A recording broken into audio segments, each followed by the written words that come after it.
This is a special presentation of American Experience. Major funding for American Experience is provided by the Alfred P. Sloan Foundation. National corporate funding is provided by Liberty Mutual and the Scotts Company.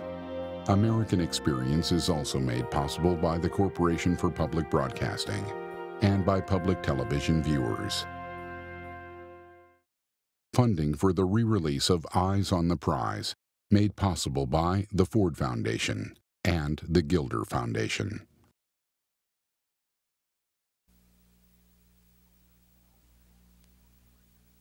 There is no state with a record that approaches that of Mississippi in inhumanity, murder, brutality, and racial hatred.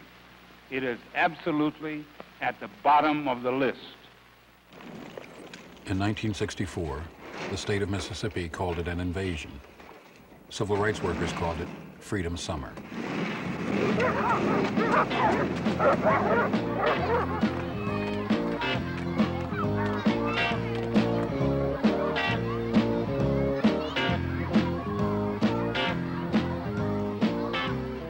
To change Mississippi and the country, they would risk beatings, arrest, and their lives.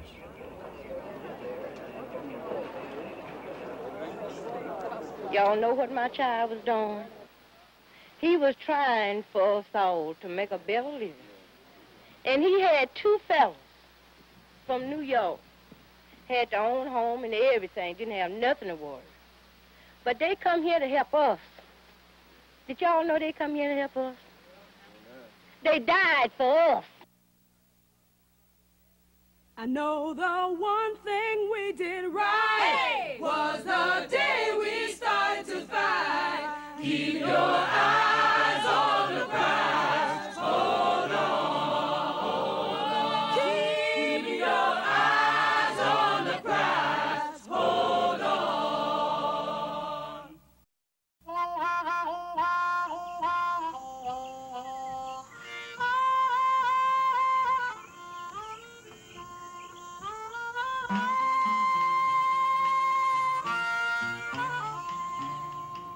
People like myself was born on this river.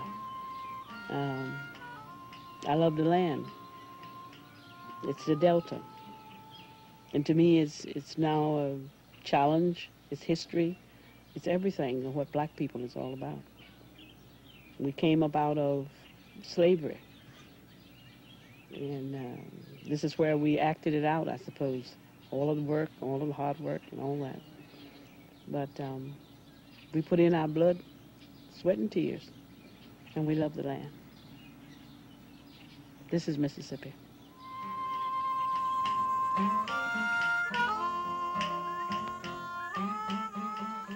I've lived in this Delta all my life. My parents before me, my grandparents. I've hunted and fished this land since I was a child. This land is composed of two different cultures, a white culture and a colored culture, and I've lived close to them all my life.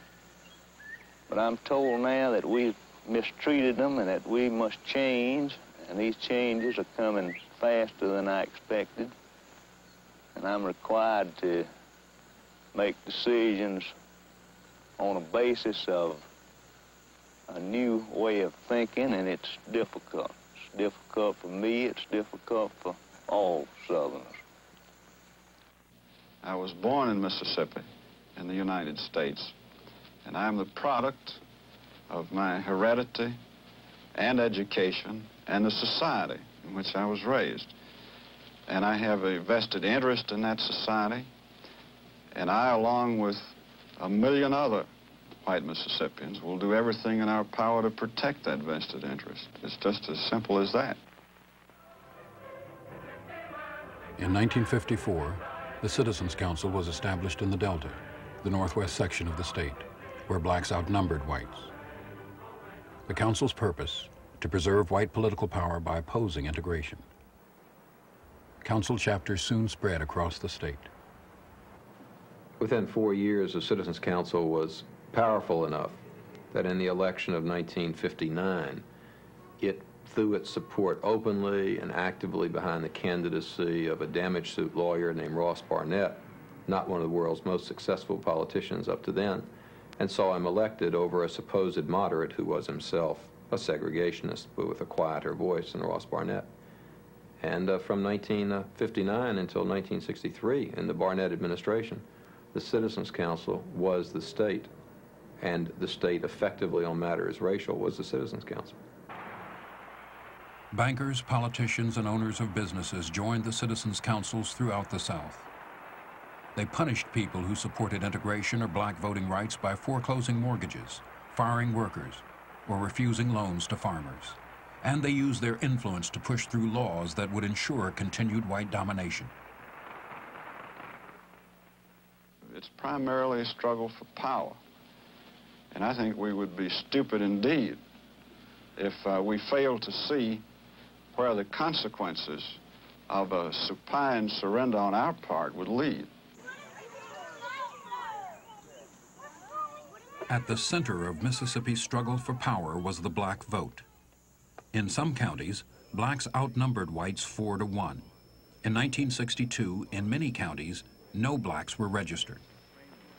There's a big psychological, gap to overcome. There's what a lot of people call a psychology of fear on the part of most of the Negroes. They're afraid of losing their jobs.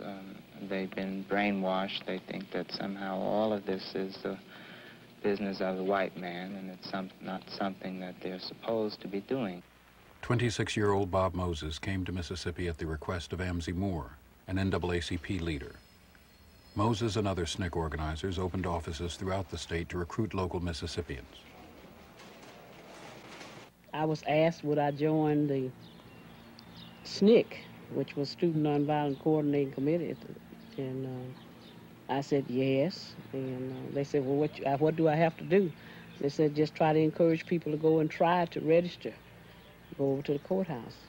And that was my start of going around here to my neighbors and friends and asking them, would they come and go to the courthouse and try to register to vote. People were being put off the plantations. People were threatened. Folks was put in jail just because we wanted people to try to register to vote. Some attempting to register had even been murdered to stop black political activity. And the state passed new voting laws to make registration more difficult. On this side, now right here you interpret. In other words, you tell what it means. Just write your meaning, your understanding of it.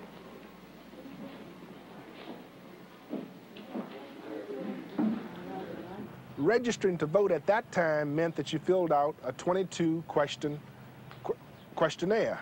One of the questions was, interpret any of the 286 sections of the Mississippi Constitution to the satisfaction of the registrar. Now, you have to bear in mind that some of those registrars couldn't read or write, but that didn't matter. They could still determine who should be registered if that person happened to be black, because all whites who attempted to register were registered. As the struggle for voting rights escalated in the Delta, tension was building in Jackson, the state capital, and the last stop of the Freedom Rides in 1961. A leader in Jackson and throughout the state was Medgar Evers, NAACP State Field Secretary. Evers had supported James Meredith during the battle to integrate the University of Mississippi. For 10 years, he had traveled the state, fighting for racial justice, and now helped organize the NAACP boycott of downtown stores. Don't shop for anything on Capitol Street. Let's let the merchants down on Capitol Street feel the economic pinch. Let me say this to you. I had one merchant to call me, and he said, I want you to know that I've talked to my national office today, and they want me to tell you that we don't need nigger business. These are stores that help to support the White Citizens Council, the council that is dedicated to keeping you and I second-class citizens. Now, finally, ladies and gentlemen, we'll be demonstrating here until freedom comes to Negroes here in Jackson, Mississippi.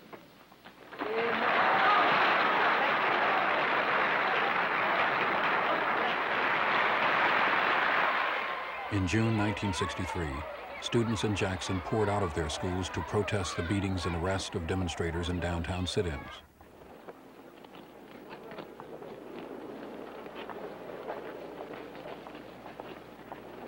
In response, Jackson officials put police and firemen on 24-hour alert, with orders to contain the demonstrators. Hello! Did you hear me?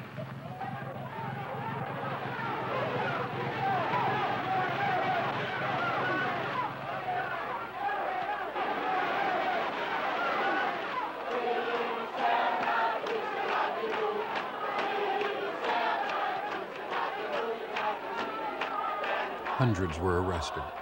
Mayor Allen Thompson announced that Jackson could handle 10,000 if necessary.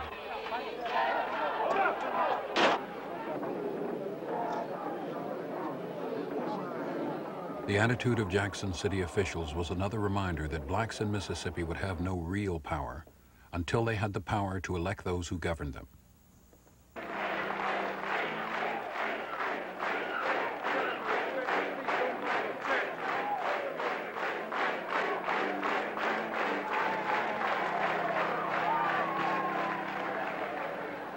If you are not a registered voter, remember this one thing, that Allen Thompson got in the mayor's office by the majority of the folk who were qualified to vote and voted on the day that he was elected. Ross Barnett got in office because he was elected by the majority of the folk who were qualified to vote and voted on the day that he was elected.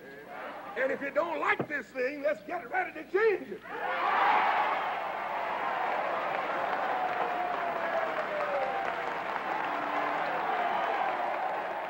Demonstrators were not backing down, and many were being injured.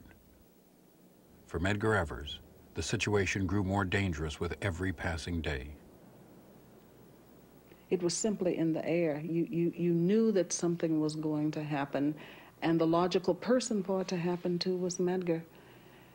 It certainly brought us closer during that time. As a matter of fact, we didn't talk. We didn't have to. We communicated without words. It was a touch, it was a look, it was holding each other, it was music playing, and I used to try to reassure him and tell him, nothing's going to happen to you, the FBI is here, laugh. Everybody knows you, you're in the press, they wouldn't dare do anything to you. On June 11th, 1963, Myrlie Evers watched at home as President John Kennedy made his strongest speech on civil rights. It is not enough to pin the blame on others, to say this is a problem of one section of the country or another, or deplore the facts that we face. A great change is at hand, and our task, our obligation, is to make that revolution, that change, peaceful and constructive for all. Those who do nothing are inviting shame as well as violence. Those who act boldly are recognizing right as well as reality. Late that night he came home. The children were still up. I was asleep across the bed, and we heard the motor of the car coming in and pulling into the driveway. We heard him get out of the car, and the car door slam. And in that same instance, we heard the loud gunfire. The children fell to the floor as he had taught them to do.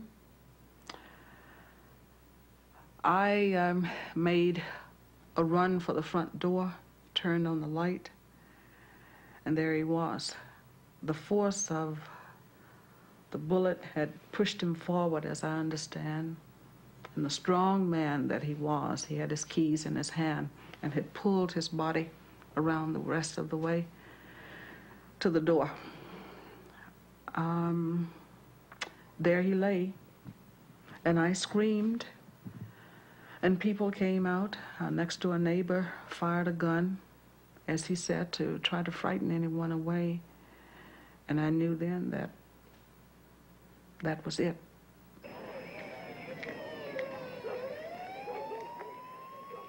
Medgar Evers had been shot in the back by a single round from a high-powered rifle. The one fingerprint found on the weapon belonged to Byron de la Beckwith, a member of the Citizens Council in Greenwood, Mississippi.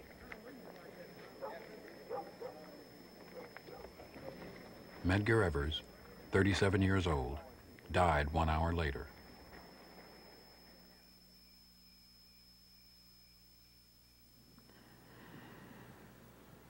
When Medgar was felled by that shot, and I rushed out, and so I'm lying there, and people from the neighborhood began to gather. There were also some whose color happened to have been white. I don't think I have ever hated as much in my life as I did at that particular moment with anyone who had white skin.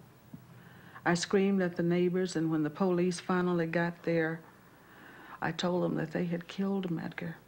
And I can recall wanting so much to have a machine gun or something in my hands and just stand there and mow them all down. I was just, I can't explain the depth of my hatred at that point. We view this as a cold, brutal, deliberate killing in a savage, uncivilized state. The most savage, the most uncivilized state in the entire 50 states. There is no state with a record that approaches that of Mississippi in inhumanity, murder, brutality, and racial hatred. It is absolutely at the bottom of the list. In Jackson, Mississippi, in 1963, there lived a man who was brave. He fought for freedom all of his life, but they laid Medgar Evers in his grave.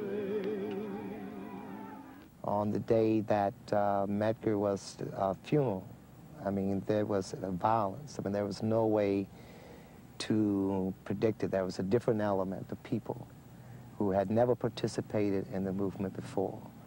The guys off the street who were just angry, you know, who that at that time is we had very little contact with in the Jackson area. We had mostly worked in through churches. We had worked through students, young people, and then just people in general, you know. But the street people we had not really worked with as well because they didn't want to have anything to do with it because they always felt that they could not cope with the nonviolence. Not that they disagree with what the movement, it's just that the tactics that were used. You know, on that particular day, that group of people decided to speak out.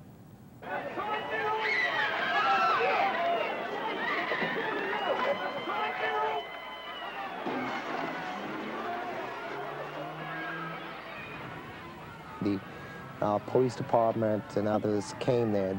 They actually antagonized the people. They were there in full battalion gear with the riot arm on and guns, and they were being pretty rough with the people on the street.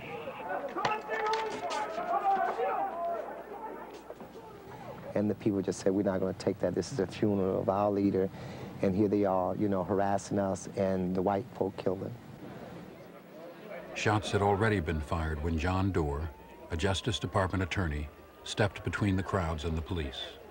With the help of Dave Dennis and others, Doerr convinced both sides to back off. The demonstrators went home. Medgar Evers was buried in Arlington Cemetery with full military honors. No one was ever convicted of his murder.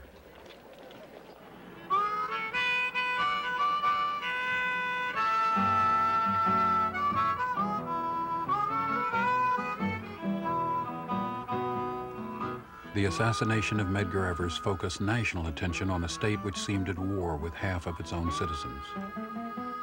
As anger grew, so did a concern that Mississippi could never be made to change from within. Civil rights leaders and sympathetic whites traveled to the South to see firsthand the state called the closed society. Any doubts we had about the desirability of coming down before we came have been removed of what we've seen since we've been here. Because what we've discovered is that the people who run Mississippi today can only do so by force. They cannot allow a free election in Mississippi because if they did, they wouldn't run Mississippi. And as we go around Mississippi and are arrested and beaten and charged with miscellaneous and very imaginative traffic violations that don't occur and threatened and told to leave, we understand why the people asked us to come down here, because inside Mississippi the rule of force is so hard on them that they can't shake the oath. But when we leave Mississippi, we'll tell what we've found, and the people of the United States aren't going to allow this to go on forever. Movement leaders debated how to keep national attention on Mississippi. In June 1964, Bob Moses announced Freedom Summer.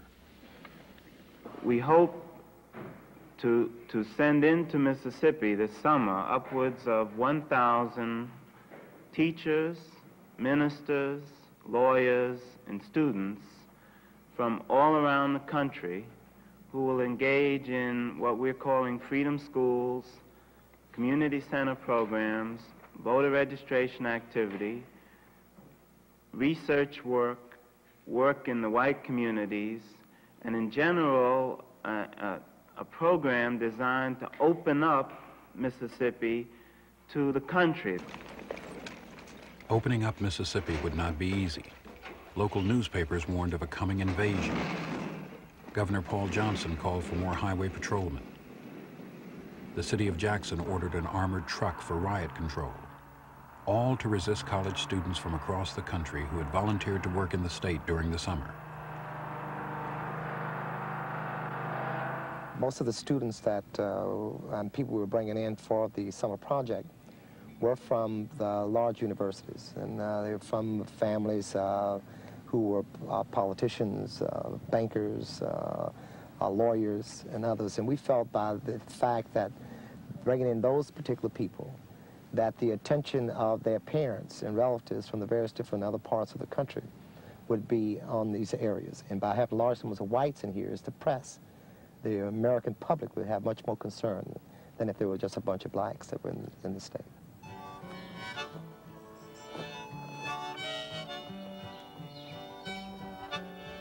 The first Freedom Summer volunteers gathered for training in Oxford, Ohio. Is blowing in the wind. The answer is blowing in the wind. We're going down there. We're trying to face a real situation that will occur, namely there will be a mob at the courthouse. And we want to get used to this, used to people jeering at us, and we also want the white students who are playing the mob to get used to saying things, calling out epithets, calling people niggers and nigger lovers.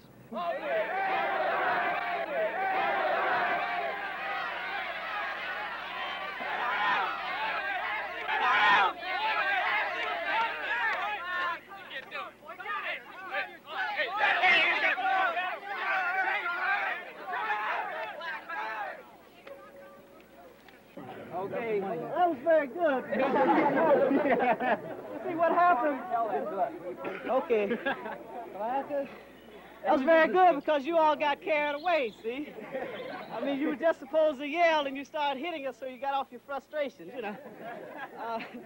But that's what happens, you know. I mean, hey, isn't that really the way yeah, that's what happens, you know. People begin shouting, then somebody lurches forward, and then everybody begins to lurch forward, so that was even better than we had anticipated. The students were warned of violence and of the possibility of death once they crossed the Mississippi state line. The first wave of recruits, including 20-year-old Andrew Goodman from New York City, left Saturday, June 20th for Mississippi. Goodman rode with veteran civil rights workers James Chaney, age 21, and Michael Schwerner, age 24. Sunday, June 21st. On Andy Goodman's first day in Mississippi, the three men drove to investigate the burning of a black Methodist church. The church had been the scene of a civil rights meeting just weeks before.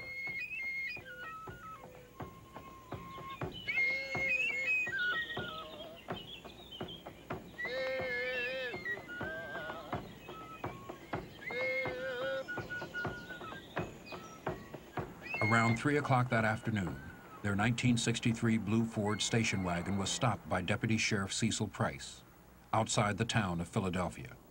The three young men were released by Deputy Price around 10:30 that night. It was then that they disappeared. In Oxford, Ohio, volunteers were waiting to travel south. We had to tell the students what we thought was going on, because if, in fact, anyone is arrested and then taken out of the jail, then the chances that they're alive was just almost zero. And we had to confront the students with that before they went down, because they now had, the ball game was changed.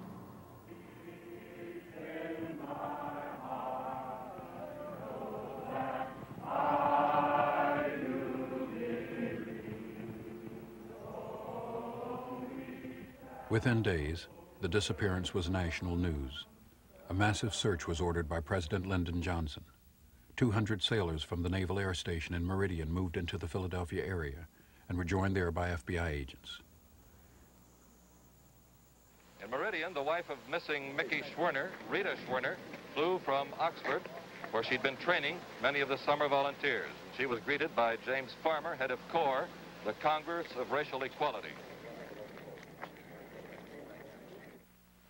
It's tragic, as far as I'm concerned, that white Northerners have to be caught up in the machinery of injustice and indifference in the South before the American people register concern. I personally suspect that if Mr. Cheney, who is a native Mississippian Negro, had been alone at the time of the disappearance, that this case, like so many others that have come before, would have gone completely unnoticed. Their disappearance, although it might have been calculated to try and drive people away from the state, it's just the opposite effect on me and everyone else. Whenever an incident like this happens, and they happen fairly often, although not usually this serious, everyone reacts the same way. They become more and more determined to stay in the state and fight with the evil system that people have to live under here. I'm down here because I believe that my freedom is very much entangled with the freedom of every other man, and that if another man's not free, then I'm not free. So I'm fighting for my own freedom here. Are you scared? Yes, I'm very much afraid. Everyone here is. But we knew before we came down something about what it's going to be like, and I don't know of anybody that's turning back because of things like this that happen. We most certainly do not and will not give protection to civil rights workers. In the first place, the FBI is not a police organization. It's purely an investigative organization, and the protection of individual citizens, either natives of the state or coming into the state, is a matter for the local authorities. The FBI will not participate in any such protection. By early July, the volunteers had arrived in full force. During the summer, 80 civil rights workers were beaten, and 1,000 arrests were reported. One of the most dangerous jobs was traveling from house to house in isolated rural areas to build support for a new political party. We have organized into the Mississippi Freedom Democratic Party. We are holding a freedom registration drive throughout the state, encouraging every Negro and white who wants a stake in his political future to prove it by getting his name on a freedom registration book.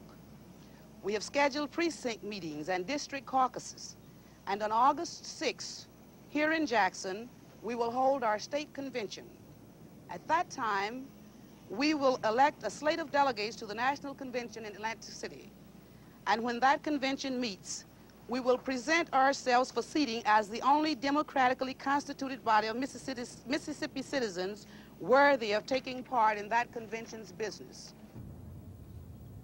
Volunteers collecting signatures for the party found themselves openly challenging the way life had been lived in Mississippi for 3/4 of a century.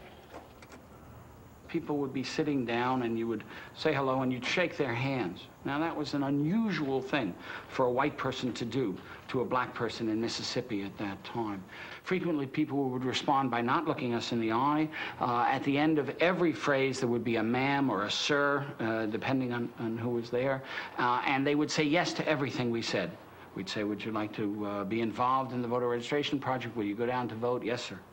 And we knew we were not getting across. We knew they were just waiting for us to go away because we were a danger to them. And in many ways we were. We had much less to risk than they did. This was their lives, their land, their family, and they were going to be here when we were gone. Despite the fear, 60,000 signed up as members of the Mississippi Freedom Democratic Party. This mass political awakening reminded segregationists of the years following the Civil War, a time when blacks had been elected to high political office. We have had experience in the past with Negro political domination.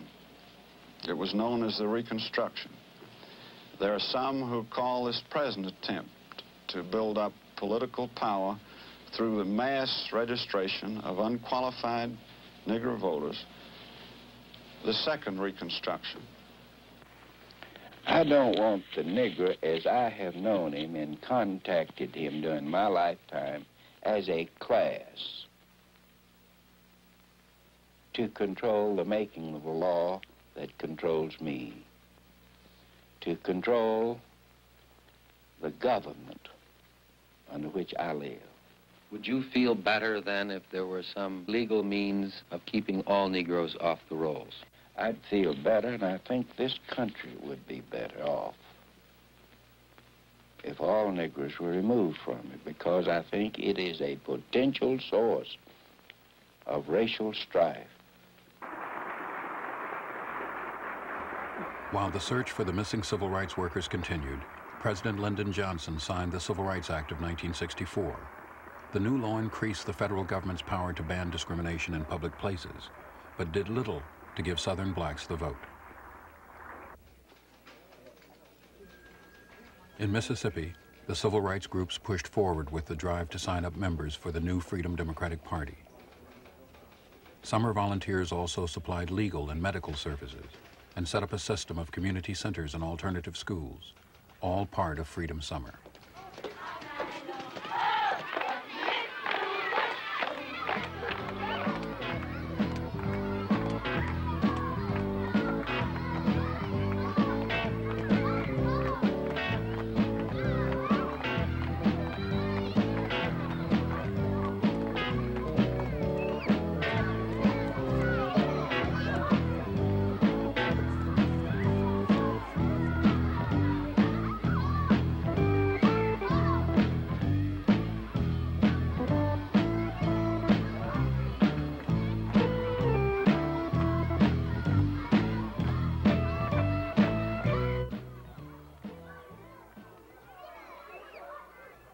For years, most blacks in Mississippi had been denied the right to a decent education.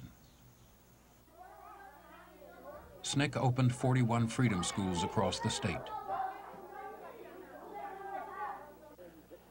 By day, the volunteers taught everything from the 3 R's to innovative courses in black history. By night, the schools were used for political meetings, to explain the new party and to sign up new members. These activities and the presence of white volunteers teaching in black schools and living in black homes offended many white Mississippians. When the civil rights workers invaded the state in the summer of 1964 to change us, presumably into their own image, they were met with a feeling of some curiosity, but mostly resentment. They fanned out across the state, made a great to-do of breaking up our customs, of flaunting social practices that had been respected by people here over the years. That was a time of the hippies just coming in. Many had on hippie uniforms and conducted themselves in hippie ways. They were not exactly the types of models that most people that I knew wanted to emulate. Also, the arrogance that they showed in wanting to reform a whole state in the way they thought it should be created resentment.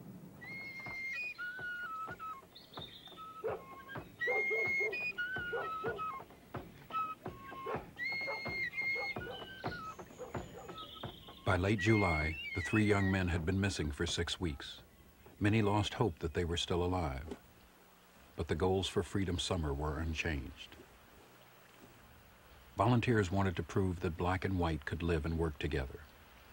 I remember cooking some pinto beans, and that's all we had. And everybody just got around the pot, you know, and that was an experience, you know, just to see white people, you know, coming around the pot and getting a bowl and putting some stuff in. And they're sitting around talking and sitting on the floor, sitting anywhere, because, you know, it wasn't any great dining room tables and stuff that we had been used to working in the white people's houses, and go in there and find them all sitting, you know, and everybody sitting, and they ring a bell or something and tap, and you come in and bring the stuff and put it around. But this, you was sitting in the floor and they was talking, and, you know, we was sitting there laughing, and I guess they became very real and very human. We each to one another.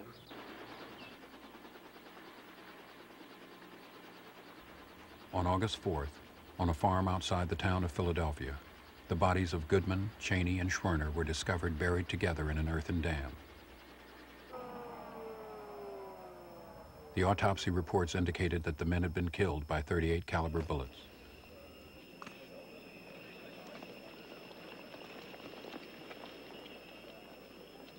A later report revealed that James Cheney, the one black victim, had also suffered severe bone and skull fractures.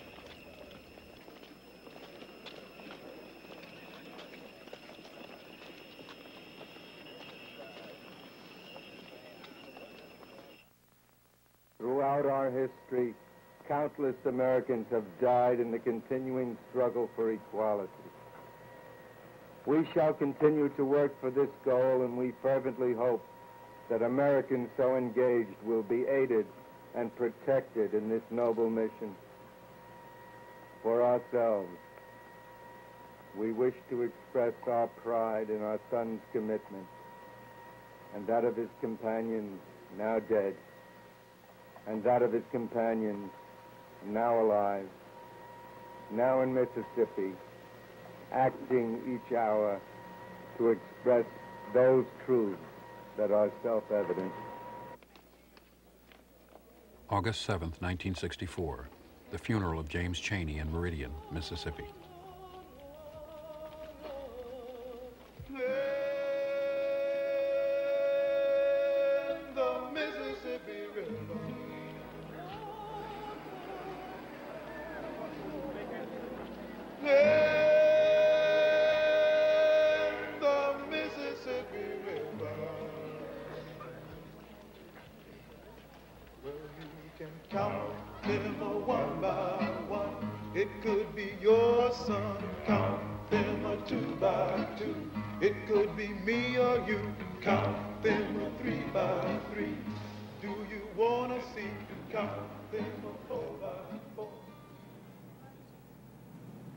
I feel that he's gotten his freedom, and we're still fighting for it.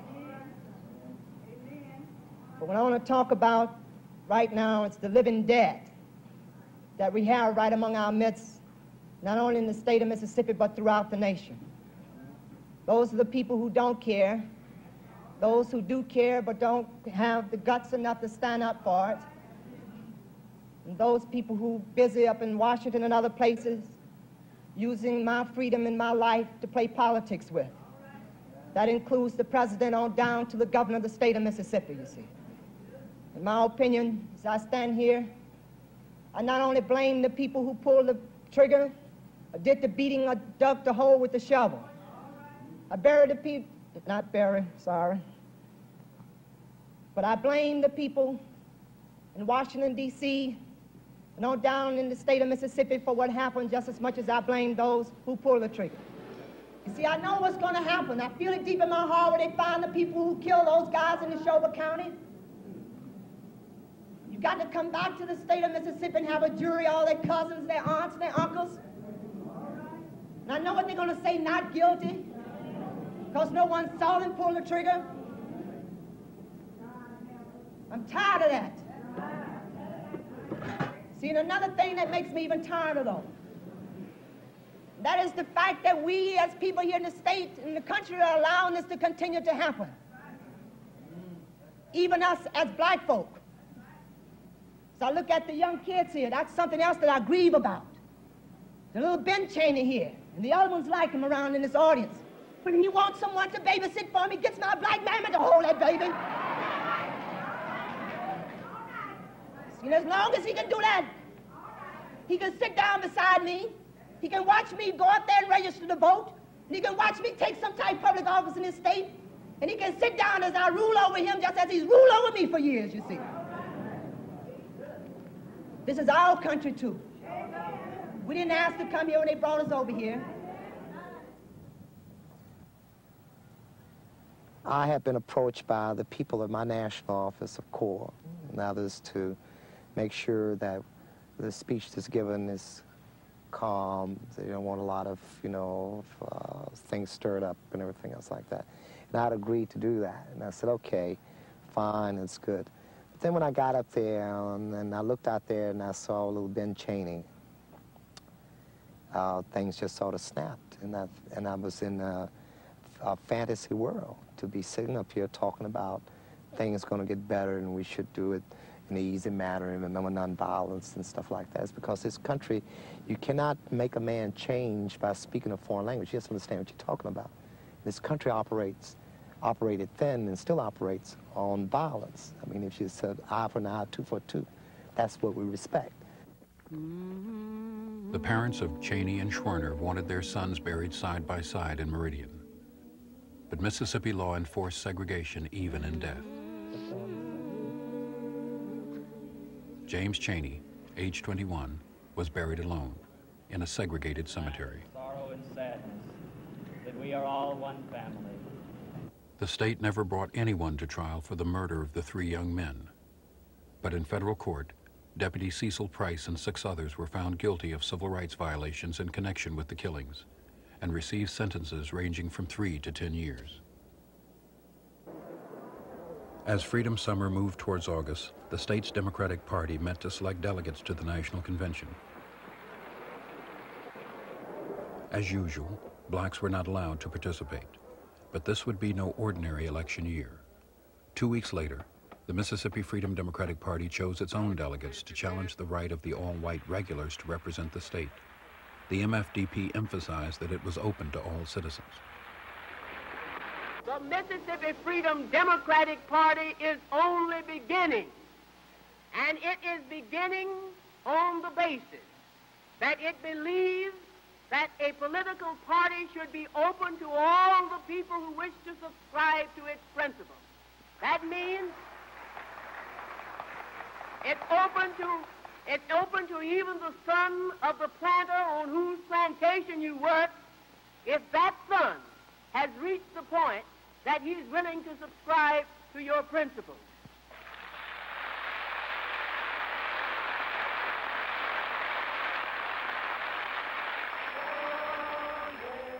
The MFDP delegation of 64 blacks and 4 whites prepared to leave for Atlantic City. Their goal was to be seated at the Democratic National Convention as the true representatives of their home state. For many, it was their first trip out of Mississippi. For all, this was the culmination of Freedom Summer, the final opportunity to open up Mississippi to the nation. You know, I think one of the things that made the delegation of the Mississippi Freedom Democratic Party so hopeful, so expectant, was the fact that people had made a discovery, a discovery that there is a way out of, much of that is wrong with our lives. And that there is a way to change it, and that is through the execution of this vote, you know. And so we can't get past these people at the state level because they've locked us out, but we just know that once we get to the national level, you know, with all the proof that we have been locked out, and the fact that we've had the courage to go ahead and create our own party, then, you know, we feel like that we are going to get that representation that we've been denied for so long. Atlantic City, New Jersey, site of the 1964 Democratic Convention. Lyndon Johnson expected no opposition in getting his party's nomination, but was concerned the MFDP would disrupt party unity. With the arrival of the Freedom Democrats on August 20th, there were now 2 delegations in town from Mississippi. The Democratic Party would have to decide which would represent the state on the convention floor.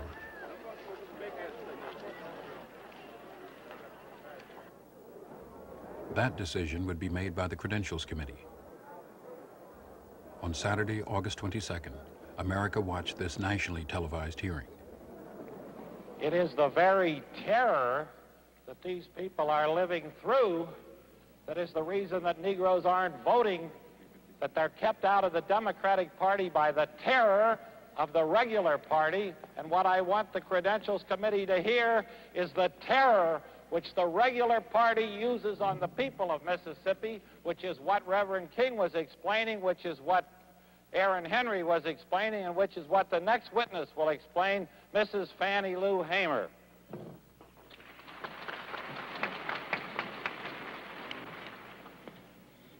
Mr. Chairman, and to the Credentials Committee, my name is Mrs. Fannie Lou Hamer, and I live at 626 East Lafayette Street, Rooseville, Mississippi.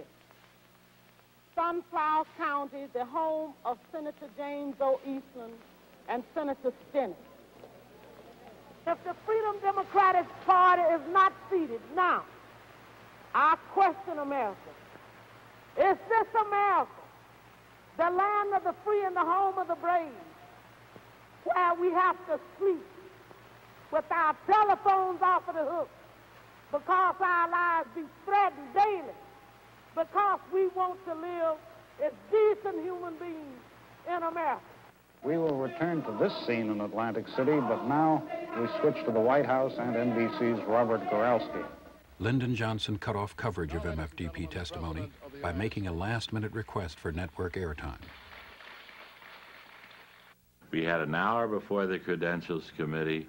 Fannie Lou Hamer made her famous pitch. Martin Luther King. We had the greatest array of people you have ever can imagine, and a Credentials Committee was very impressed. But Johnson was not. Despite the TV cut off by the president, Mrs. Hamer's message had gotten through. Viewers back home sent telegrams to delegates, urging support of the MFDP.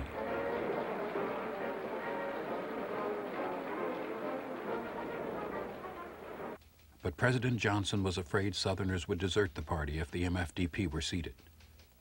He began pressuring liberals close to the Freedom Democrats. Senator Hubert Humphrey, a longtime champion of civil rights, was feeling that pressure. Many believed he would not be selected for the vice presidency unless he helped stop the MFDP. My only interest in this is an attempt to try to bring about a reconciliation of views in the hopes to keep our convention united with one objective: to defeat Mr. Goldwater in November and to carry forward the Democratic program. Humphrey assigned Walter Mondale, his young protege from Minnesota, to work out a solution. See, everybody was trying to think of something that was simple and would solve it and would satisfy everybody. The problem was there was no such solution. And so we'd go around and around and around, and everybody'd try this and try that, and writers would see if they could write around the problems, and philosophers see if they could dream of something to dream over the problem. It wouldn't go away. It had to be resolved. It had to be compromised, I think, in the way that we did it, and it was inevitable that some people would be unhappy. The committee did come up with a compromise. It offered the MFDP 2 seats at large, meaning they would not represent the state of Mississippi. It allowed the all-white regulars to be seated only if they would swear loyalty to the Democratic ticket. Finally, the committee promised to bar from future conventions any delegation guilty of discrimination. In response, all but 4 of the all-white regulars walked out of the convention. It may not satisfy everybody, the extremes on the right or the extremes on the left. But we think it is a just compromise. We think it is based soundly on the law. We think it clearly recognizes, without compromises, the basic devotion of this party to human rights. And we think it represents and sets the stage for the overwhelming victory of the man who, more than anybody else in the world, represents the cause of justice and law today, President Lyndon Baines Johnson. Lyndon Johnson announced that Hubert Humphrey would be his running mate before boarding the plane for the convention. In Atlantic City, the Freedom Democrats had not yet decided whether to accept or reject the compromise. We've got an offer to our people. We've got a great deal out of this. I think to call this a loss is a bad mistake. You were talking before of no compromise. Now you've got your 2 delegates in. The regular party's gotten 3. You think you've made substantial gains? I think we've made a terrific gain. You always talk no compromise at a convention until you get the best you can, and you quit. Are the leaders of the Freedom Democrats satisfied? I don't think so, and I don't blame them. Nobody ever gets all they want. The leaders of the regulars aren't satisfied either. They're going back to Jackson.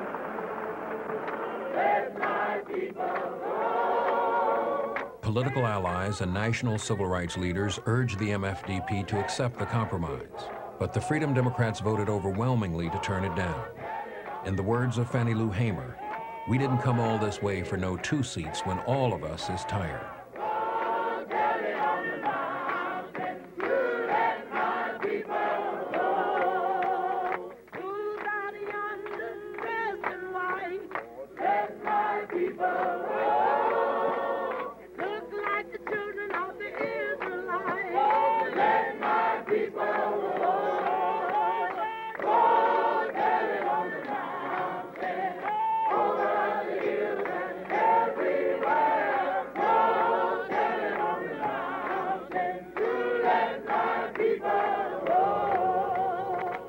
I think people felt that the Democratic Party would actually embrace them. I think there was a lack of real understanding of the depth to which the local Southern politicians were entwined in the Democratic Party, and that there would be a real reluctance on the part of the National Democratic Party leadership to take in black people at the expense of these Southern politicians. The whole issue around the compromise for us and for me was that it was some kind of political ploy that they understood. But for us, for Mississippi, it was what was right and what was wrong.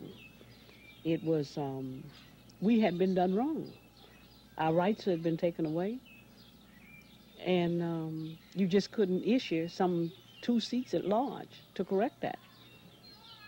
And it was a moral situation that had to be rightened. So it wasn't just a political something to get away with, is that we sit in the rooms and negotiate. You know, they knew about those kind of things, but we didn't. How to sit in the rooms and negotiate way and say, you know, we'll take the best of this, a piece of that. We went after what was right. And it was wrong the way we had been treated for hundreds and hundreds of years. Denied the right to register to vote, denied the right to participate in the political process, and that's what was going on. The MFDP delegates made one last appeal for national attention. They tried to sit in the seats abandoned by the Mississippi regulars. Will you identify yourself for us, please? My name is Mrs. Fannie Lou Hamer. I'm the vice chairman of the Freedom Democrat Party. Where did you get the credentials to get into the building tonight, Mrs. Hamer? Some law friends of ours gave us an invitation to come in. We sit with them a while, and we wanted to sit in our own state. Do you have any kind of credentials that will get you into these seats? No, we don't. Only as American citizens. Mr. Sergeant at Arms, have you had any contingency plans for this?